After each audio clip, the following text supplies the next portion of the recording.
안녕하세요. 슬기로운 환경학습 시간입니다. 이번 시간 학습 주제입니다. 멈추자 산림 파괴, 지키자 소중한 생명. 누가 산림을 파괴하는 걸까요? 산림을 파괴하는 원인에 대해 알아봅시다. 2015년 9월 인도네시아 서부 칼리만탄 주에서 산불이 일어났습니다. 금세기 최대 규모의 산불이 인도네시아를 휩쓸고 지나가며 크나큰 피해를 입혔습니다. 산불로 인해 수백만 헥타르의 생기 넘치던 열대우림과 이탄지대가 불에 타 잿더미로 변했습니다. 그뿐만 아니라 인도네시아 오랑우탄에 얼마 남지 않은 서식지도 피해를 입었습니다. 인도네시아의 산불은 우리와 동떨어진 문제처럼 보일 수도 있습니다. 하지만 우리가 매일매일 주방과 욕실에서 사용하는 제품들이 인도네시아의 산림 파괴와 어떻게 직접적인 연결고리를 갖고 있는지 알아봅시다. 바로 그 연결고리는 팜유입니다. 팜유는 비누, 샴푸, 라면, 과자, 식용유 등 우리가 생활 속에서 가장 많이 사용하는 제품들을 만드는 데 사용됩니다. 그렇기 때문에 일반인들이 숲을 파괴하는 팜유 생산 문제를 해결하는 일에 동참하는 것은 단순히 구매 습관을 바꾸는 것으로는 해결되지 않습니다. 감자칩부터 치약, 아기용 비누에 이르기까지 팜유가 함유된 수많은 제품들을 피하기란 불가능에 가깝습니다. 산림 파괴의 근본적인 문제는 팜유 자체가 아닙니다. 팜유를 다량으로 사들이는 기업들이 팜유 생산 과정에서 넓은 산림을 불태우고 그 자리에 팜유 생산을 위한 나무들을 심는 것이 이유입니다. 인도네시아 산불에서 구조된 생후 7개월 된 오랑우탄 오타니입니다. 전 세계에 남아있는 오랑우탄의 3분의 1이 인도네시아의 산불로 위기에 처해 있다고 추정이 됩니다. 인간과 똑같이 유해 연기를 폐에 깊숙이 들이마신 동물들은 기침을 하거나 독감과 비슷한 증상으로 고통받고 있다고 합니다. 이뿐만이 아닙니다.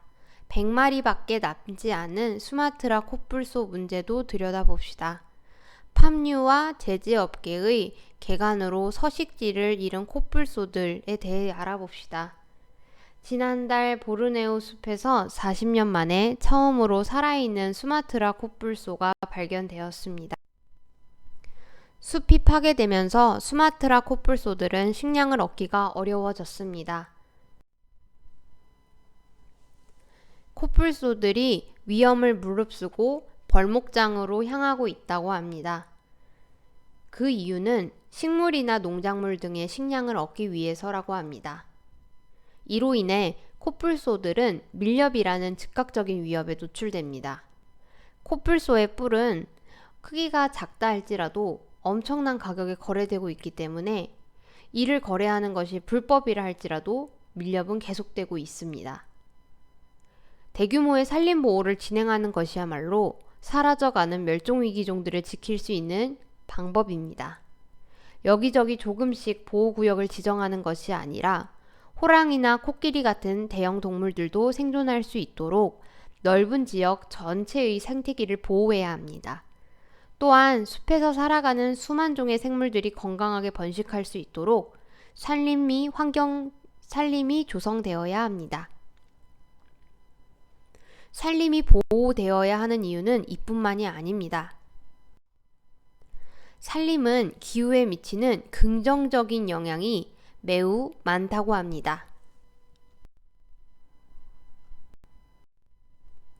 산림은 탄소 배출을 줄여주는 역할을 합니다. 나무가 뿌리를 내린 땅에는 엄청난 양의 탄소가 저장되어 있습니다. 만일 이 숲이 파괴된다면 나무와 1년 내내 얼어있는 땅인 영구 동토에 저장되어 있던 엄청난 양의 탄소가 공기 중으로 배출되는 탄소 폭탄 현상을 불러올 수 있습니다. 이를 막기 위해서라도 우리는 산림을 꼭 보호해야 합니다. 산림의 긍정적인 효과는 더 있습니다. 산림은 빗물의 흐름을 조절해주는 역할도 하고 있습니다. 만약 산림을 보호하지 않고 지금처럼 산림 파괴가 이어진다면 기후에는 어떤 영향이 있을까요? 산림 파괴가 기후에 미치는 부정적인 영향을 알아보겠습니다. 숲에 불이 나면 다량의 탄소가 발생해 기후변화를 더욱 심각하게 만듭니다. 산림 파괴로 인한 온실가스 배출량은 인간에 의한 온실가스 배출량의 약 12%를 차지한다고 합니다. 온실가스는 지구온난화의 주요 원인으로 손꼽히고 있습니다. 우리는 산림 파괴를 막기 위해 어떤 행동을 할 수 있을까요? 무분별한 벌목, 팜유 플랜테이션, 아마존 열대우림 벌목. 지구 환경을 위해서 안 좋다라는 것은 알겠는데 이것들이 우리와 무슨 관련이 있을까요? 환경훼손으로 인한 이익과 환경훼손으로 인한 손해를 비교해 봅시다. 어떤 것이 더 크고 무거울까요? 환경훼손으로 인한 손해가 훨씬 더 크고 무겁습니다. 하지만 사람들은 환경훼손으로 인한 손해에 무감각한 모습을 보입니다. 이는 인간의 속성과 관련이 있습니다. 인간은 환경을 훼손하면서 얻는 이익이 더 즉각적으로 이루어진다면 그것을 더 중요하게 생각하는 경향이 있습니다. 환경훼손으로 인한 손해는 즉각적으로 이루어지지는 않지만 긴 기간 동안 꾸준히 발생하기 때문에 더 크고 중요한데도 사람들은 그 중요성을 경시하는 태도가 있어요. 또 인간은 피해를 보는 사람이 특정 장소에 몰려있는 특정 계층의 사람일 때는 그 피해에 많은 공감을 하지만 피해자가 광범위하게 여기저기 떨어져 있으면 상대적으로 공감을 잘 못한다라고 합니다. 환경훼손으로 인한 손해는 지구 전체의 사람들에게 입히기 때문에 나와 관련이 없다라고 생각을 해서 그 피해가 훨씬 크고 무거운데도 피해를 가볍게 생각하는 경향이 있어요. 대한민국이 세계에 미치는 영향력이 커진 만큼 환경에 대한 책임감도 더욱 커져야 합니다.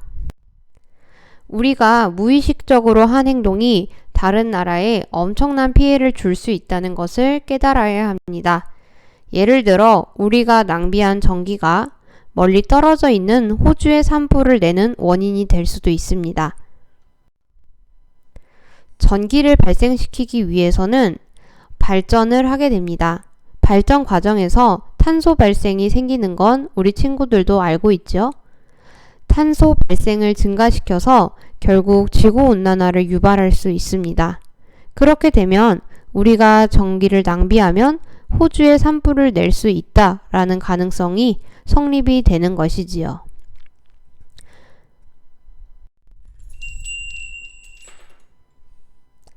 여러분, 오늘은 산림 훼손에 대해 알아보았습니다. 우리가 환경에 대해서 가져야 하는 책임감을 꼭 잊지 말아주세요. 환경 지킴이로 발돋움 1. 오늘도 수고하셨습니다.